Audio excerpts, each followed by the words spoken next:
Okay, so in the very beginning of episode 23 of ReZero, Subaru is attacked by a flower and says a flower like this couldn't possibly exist, which makes absolutely no sense because he's living in a fantasy world. He's seen all sorts of magic. Why couldn't a flower like that, which attacks him with vines, why couldn't that possibly exist? And he says, Patrash wouldn't just let me die. Well, it looks like Patrash is frozen.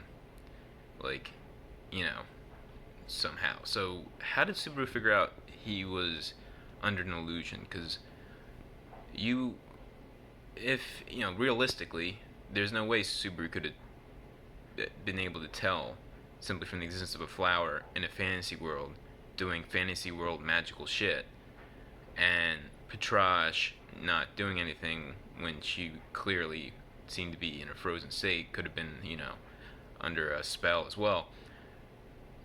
Patrash, he couldn't logically figure that out from those circumstances. Maybe he could tell somehow in his mind that it didn't feel real. It's something about it felt off. Like he could tell he was in a dream-like trance state.